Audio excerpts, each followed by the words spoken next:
tes mesinnya Mas Amri, poin 3, 4, dan 5 ya, Super Console, terus Android OS dan SteamOS Linux. Nah ini Mas, ini sudah selesai. Untuk Super Console yang 70 GB ini sisa segini. Nah ini mau diisikan game atau atau mau download gamenya sendiri. Kalau misalnya mau diisikan game, biayanya 1000 per giga. Ini masih ada sisa sekitar 60 giga seperti itu. Ini Super Console-nya sudah ada dan satu game sudah coba diinstalkan, Xenoblade Chronicle X yang paling baru. Ini Super Console-nya sudah diinstalkan dan jalan ya. Ini untuk yang all in one, ini yang PSP.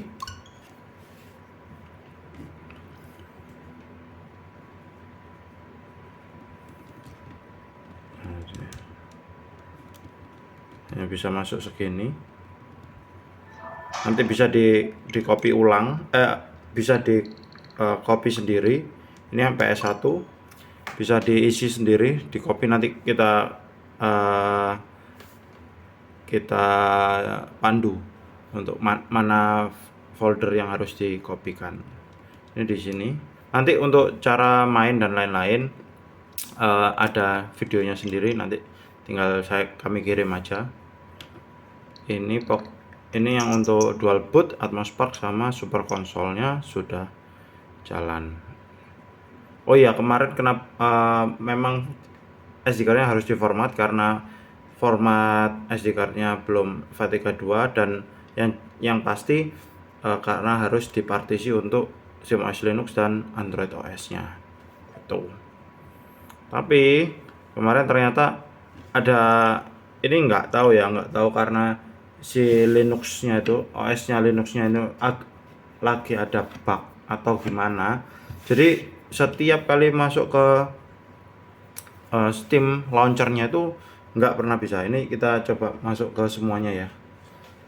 Nggak pernah bisa masuk gitu.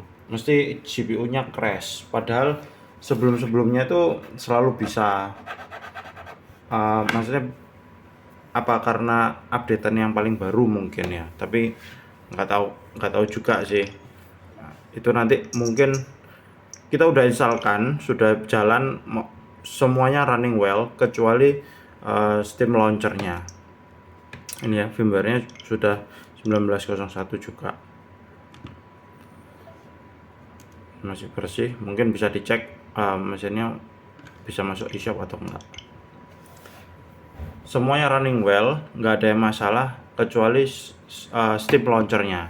Mungkin nanti kita ini aja, kita potong aja untuk jadi triple OS aja, nggak apa-apa. Untuk biayanya di cut yang bagian poin 5 gitu. Walaupun kita sudah kerjakan ya, nggak apa-apa, oke. Okay. Nah ini problemnya lagi adalah ketika kita cek micro SD card infonya, bagian vendornya ini tertulis fake. Entah karena si SD cardnya ini tuh tidak dikenali sebagai SD card atau apa, kita nggak paham. Cuman untuk di copy data dan lain-lain semuanya aman gitu. Ini tulisannya fake. Harusnya kalau misalnya benar, bentar.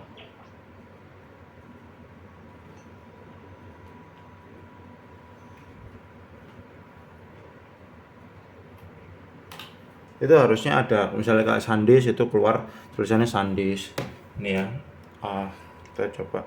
Ini ada mesin lightnya kita yang lama. Ini kalau di updatean yang waktu ini SteamOS Linux-nya itu tetap jalan. Ini bagian konsol info, bagian micro SD. Nah di sini karena pakai SanDisk jadi kelihatan SanDisk. Modelnya SanDisk yang 400 GB seperti ini. Jadi kelihatan. Kalau yang Sini kan, nah bisa dilihat ini modelnya 00 semua, serial numbernya juga seperti ini gitu ya. Vendor ID-nya itu fake gitu tulisannya. Ini sama-sama SanDisk, terus modelnya 400 GB, SC SanDisk 400 GB dan lain-lain, jelas gitu. Cuman ya sebenarnya ini masuk aja gini. Ini misalnya kapasitasnya 170 GB, ini 280 GB, ini semuanya normal gitu. Cuman ya itu tadi, entah kenapa enggak, apa karena itu gitu. Cuma ini kita coba ya, kita masuk ke SteamOS Linux-nya.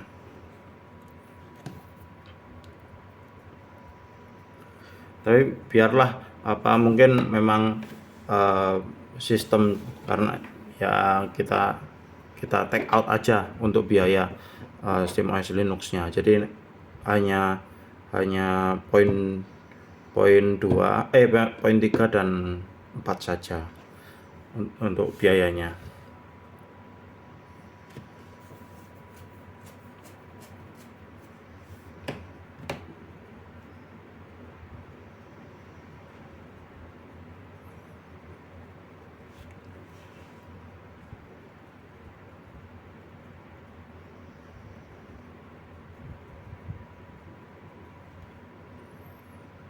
Oke, ini bisa masuk ya, sama.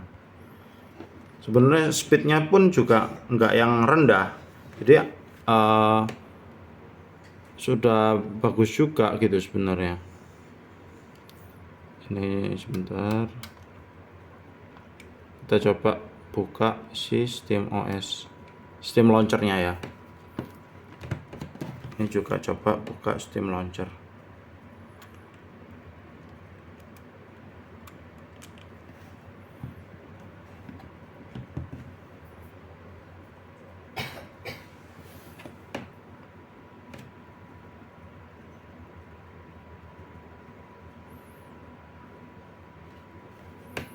Lebih lancar.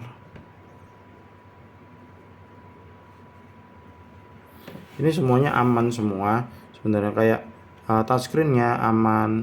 Ini masuk ke, kalau misalnya touchscreen-nya kurang responsif, bisa pakai ini. Nah, seperti ini. Bisa juga, idealnya memang pakai mouse sama keyboard gitu. Masuk ke Chrome itu juga bisa. Seperti ini.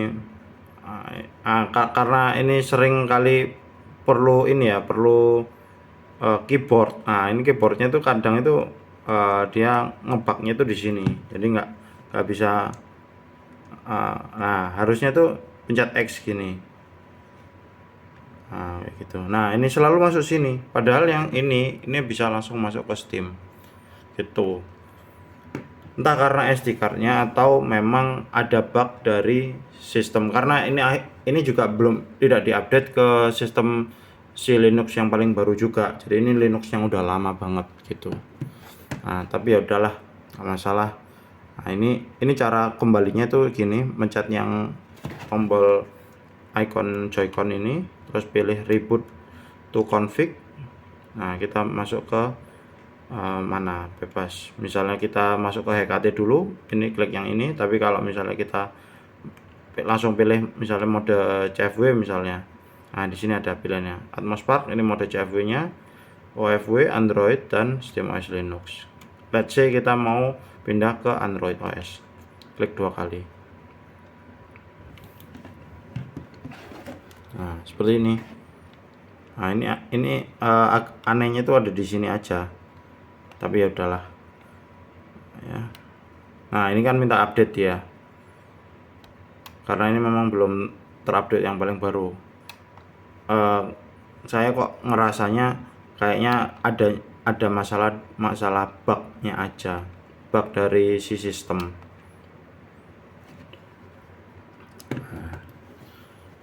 Ini langsung, jadi dia langsung masuk ke mode Androidnya. Atau kalau misalnya pilih yang mode HKT, dia nanti akan masuk ke HKT seperti ini ya, itu. Matiin dulu.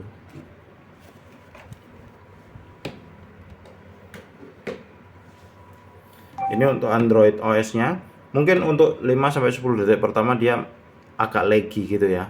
Tapi setelah itu dia aman karena memang ya suka nggak suka ini OS berjalan di SD card yang ya kita tahu mungkin secara kecepatan juga kurang nggak secepat eMMC atau storage internal mesin gitu. Jadi kadang dia ada lag-lagnya gitu.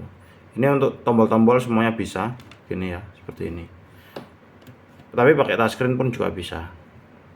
Ini sudah diinstalkan PS2, emulator PS2, PSP sama 3DS. Cara kembalinya itu kalau yang ini tinggal tahan power, pilih mulai ulang, pilih yang bootloader.